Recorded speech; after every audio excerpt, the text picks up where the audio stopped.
In this video, we're going to see if ChatGPT can make a fully functional game using SFML and C++. If you were living under a rock and don't know what ChatGPT is, you're in luck. Feast your eyes for the most simplest explanation you can ever get.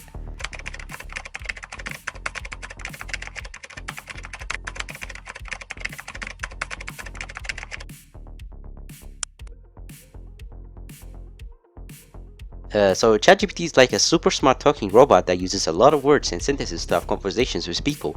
It knows a lot of things and can help you answer or talk about different topics. It's basically a really clever computer friend that you can talk to. Yeah, I don't think you need a simpler explanation than this. Anyways, the main game that we're going to prompt the AI overload to generate us with the code is an old classical retro asteroid game. It's simple and easy to make, and so it should be pretty easy for the AI to generate this. So I started by the player controls and prompted the AI to replicate the controls the original game had. After copying and pasting that into the visual editor, we have this. A green block questioning its existence. The player movement feels a little static though, so I prompted the AI to add a damping effect. The damping effect works by reducing the velocity by a tiny factor every frame. But it isn't an asteroid game if it doesn't have bullets. So I asked the AI to add bullets to the game, and it implemented it. Kind of. But as you can see, the problem here is that there isn't a cooldown, and that all the bullets just come out. And so I fixed this by asking the AI to add a cooldown for the bullets, in which it flawlessly did. However, there isn't much point of harboring bullets if you don't have anything to shoot at. So I asked ChatGPT again to add random obstacles to spawn out of thin air. There isn't a collision detection system, and so there isn't any point in adding obstacles without any collision, so I prompted the AI to add that as well, and it added a circle to rectangle collision detection system. It was getting a bit tiresome to prompt the AI one by one, so I prompted a list of things it should add and fix, ranging from adding screen wrapping, changing the obstacles from a circle to a rectangle, and finally adding the wrapping effect to the rectangle.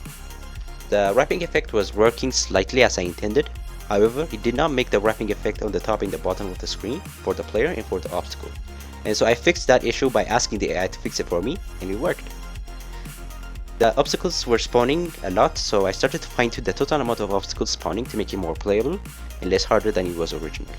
Next thing I did was I prompted ChatGPT to make the bullets destroy the obstacles and to essentially add points when the obstacles get hit. However, this time was different since I came across an error. I am a little rusty on C++ as I never worked that much with containers, and so faced with this error, my immediate reaction was to copy the error and paste it to ChatGPT to fix it for me. First initial attempts didn't work though, but then after a few attempts of prompting the AI with the error message and clarifying a bit more, I managed to get it working.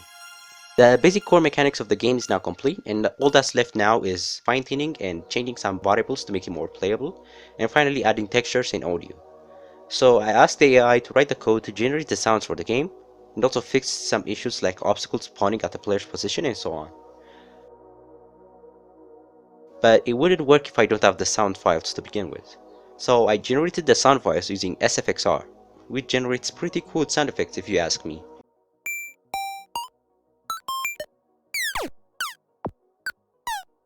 After running the code to test the sound effects, I faced some problems.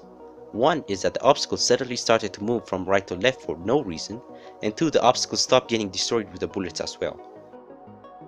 Faced with this, the latter problem was fixed by ChatGPT, and the former was fixed by me. To be more specific though, I asked ChatGPT to fix the obstacles problem of not getting destroyed by the bullets, and added a limitation on how many obstacles can be spawned. My elegant solution that even ChatGPT didn't manage to prompt is this though. The solution is actually that elegant. It just takes a vector between the position of the obstacle and the last known player position, normalizes it and multiplies it by some constant to get the velocity vector for the obstacle. Now the game is more or less complete. All that's left is some textures, and here's the game.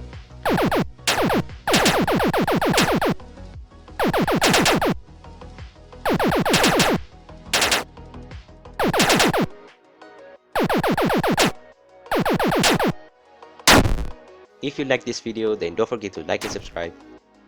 Thanks for watching, and I'll see you guys next time.